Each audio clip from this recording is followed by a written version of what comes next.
Selamat datang kembali di mata kuliah pemrograman web dinamis. Kali ini kita akan membahas tentang materi Object Oriented Programming. Yang kita bahas adalah pertama ada pendahuluan, yang kedua ada kelas, 3 properties, 4 objek, dan terakhir metode.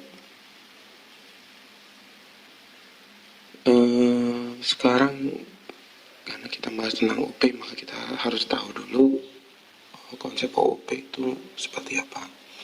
OOP itu merupakan sebuah paradigma pemrograman yang berdasarkan sebuah konsep namanya objek yang dapat berisi data dalam bentuk field atau dikenal dengan atribut serta kode yang berbentuk dalam fungsi atau prosedur yang juga dikenal dengan nama metode.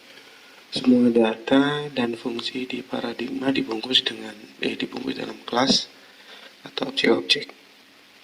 Keunggulan dari OOP ini yang pertama adalah mudah dikelola, yang kedua mudah digunakan, yang ketiga mencegah pengulangan, yang keempat adalah cepat dan efisien. OOP ini memang agak lebih sulit dipahami dibandingkan yang penggunaannya, tapi jika memahami 4 istilah berikut, maka konsep OOP itu dinyatakan hampir selesai. Yang pertama nanti kita akan belajar namanya kelas, yang kedua objek, yang ketiga adalah properti, 4 adalah metode atau fungsi. Dan OOP tugas topik ditangani oleh satu kelas. Oke, sekarang kita masuk ke yang pertama, penjelasan tentang kelas.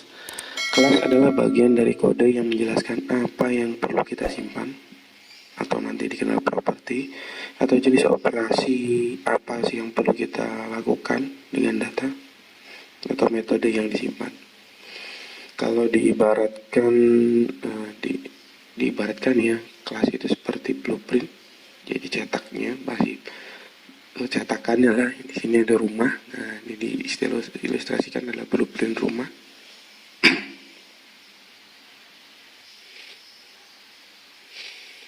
Nah, di PHP untuk deklarasi kelas kita pakai kata kunci kelas, lalu nama kelasnya.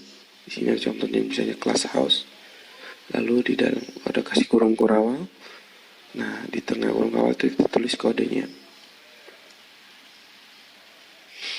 Untuk aturan penamaan kelas, yang pertama tidak boleh menggunakan nama fungsi seperti fungsi bawaan dari PHP.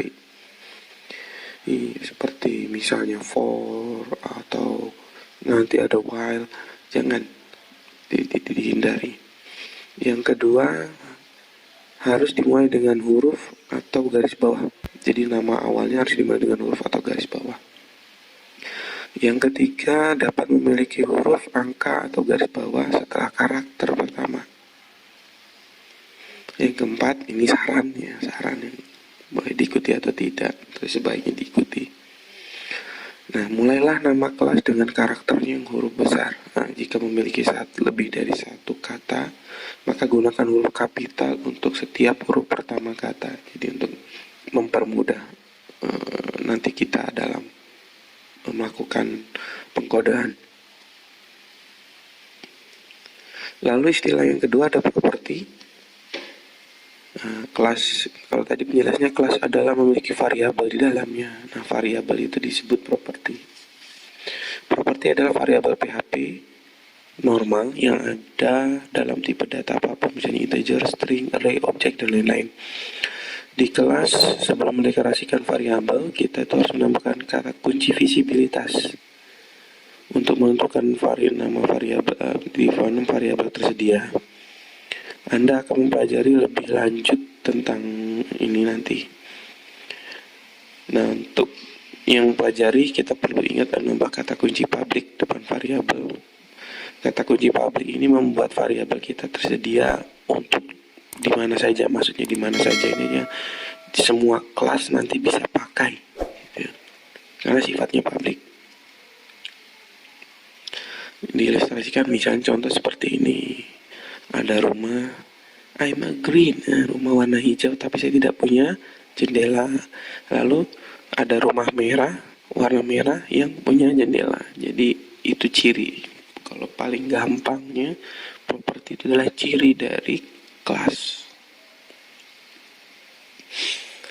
Nah, ini contoh properti. Kan tadi kita sudah buat contoh di kelas di atas, itu kelas house. Nah, di sini kita bisa lihat di sini ada public primary color. Primary color ini adalah propertinya. Bisa kita set langsung black, atau tadi bisa berupa array, misalnya secondary color, misalnya bedroom kita set white, ini bathroom white, bedroom light pink, kitchen light blue. Lalu ada properti has pool, misalnya punya kolam renang atau public extra. Nah, ini adalah properti. Nah, kita lihat semua di atas, kita berdasarkan jenis variabel apapun di properti, kita dapat menambahkan nilai defaultnya untuk properti tersebut. Jadi perlu diingat itu, kalau tadi kelas itu adalah cetak biru itu punya ciri, nah tentu punya nilai default. Tapi ada beberapa rumah nanti kalau setelah dicetak bisa ada tambahan tertentu, itu kita bisa atur lebih lanjut, bisa ditambahkan, misalnya boleh contoh memiliki kolam. Lalu objek, nah, tadi kita sudah bahas kelas, properti, sekarang objek. Objek adalah itu hasil dari kelas. Jadi kalau kelas kita buat menghasilkan suatu objek, namanya proses instansiasi. Instansiasi itu pembuatan objek dari suatu kelas. Nah, misalnya di sini ada kita kelas house tadi. Kita ini contoh nih blueprint. Jadi blueprint itu bisa dicetak banyak, bisa bentuk rumah. Di sini contoh bisa warna merah, warna hijau, warna biru. Nah, untuk membuat membuat kelas menjadi suatu objek, kita menggunakan kata kunci new. Di sini kita perhatikan. Misalnya contoh ada ini variabel my house. Nah, di sini ada kata kunci new house, berarti ini adalah proses instansiasi. Jadi membuat variabel my house dari kelas house tadi. Terus juga misalnya friend house, class house. Nah, setelah proses instansiasi di atas, kita masih belum bisa mengakses properti default yang telah diset sebelumnya. Untuk mengakses seperti ini, pakai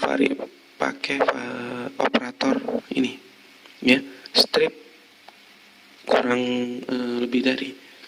Jadi kita mau echo misalnya my house primary color, echo friend house primary color. Karena tadi sudah kita di set di sebelumnya warna default itu hitam, maka nanti kan tampilnya hitam. Nah, ini tadi yang saya bilang tadi, ini merupakan namanya objek operator yang digunakan untuk properti atau metode dari satu objek.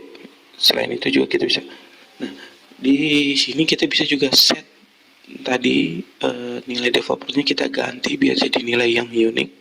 Misal my house primary colornya kita jadi red, lalu friend house menjadi yellow, maka nanti kalau kita tampilkan maka akan berubah. Jadi my house berwarna merah, friend house berwarna kuning, itu yellow. Nah, ini yang perlu diketahui perbedaan kelas dengan objek. Kelas adalah struktur dengan nilai dan metode default. Paling gampangnya contohnya misalnya cetak biru untuk rumah. Lalu yang kedua, beberapa objek dapat dibuat dari sebuah kelas. Jadi namanya objek itu dibuat selalu dari kelas. Jadi rumah dibangun dari cetak biru, itu ilustrasinya. Lalu yang ketiga, setiap objek memiliki properti dan metode yang ditentukan dari kelas. Tapi mereka dapat memiliki nilai, ya. Jadi punya properti dan metode yang ditentukan dari kelas, tapi nilai propertinya bisa berbeda. Lalu yang terakhir ini adalah metode. Metode ini adalah fungsi. Ya, dalam kelas kalau kemarin sudah belajar fungsi, jadi metode ini adalah fungsi. Ini deklarasi dan perilakunya hampir mirip dengan fungsi biasa, kecuali penggunaannya ini hanya di dalam kelas. Contoh misalnya rumah merah, ini ada rumah merah, terus kita kasih metode, kita kasih change color misalnya jadi pink, maka dia berubah menjadi seperti ini. Nah, dari merah jadi pink. Deklarasi metode sama seperti fungsi. Misalnya di sini tetap kita kasih visibilitas public, nanti ada privat, ada protected, nanti ada itu penjelasannya. Sini public function, baru mau pakai apa namanya gitu kan. Di sini contohnya echo string, jadi mau menampilkan fungsi untuk menampilkan tulisan. Cara manggilnya sama, aksesnya tadi ingat jangan lupa ada variabel. Misalnya kita buat dulu nama objeknya, kita buat, setelah dibuat kita akses menggunakan objek operator min lebih dari, baru echo hello world. Nah, nanti akan tulis tampil muncul hello world. Nah, ini contohnya. Di sini ada kode tadi yang house tadi ya. Saya buatkan contoh. Sudah set kita kelas house. Terus kita buat di sini, ini adalah buat objeknya dibuat, proses instansiasinya tadi. Nah, ini kita mau menampilkan misalnya echo my house primary color, karena tadi kita set di awal sudah warna black, maka munculnya black. Lalu saya ganti di tengah, kita pakai nah ini pakai metode change color tadi, my house change color white, lalu kita tampilkan echo my house primary color, maka munculnya white. Jadi cara kerjanya kira-kira seperti itu dengan ilustrasi yang dikasih. Oke, sampai di sini pengenalan tentang OOP di PHP. Mudah-mudahan bisa dipahami. Jika ada yang belum jelas bisa tinggalkan di kolom komentar. Sekian dan terima kasih.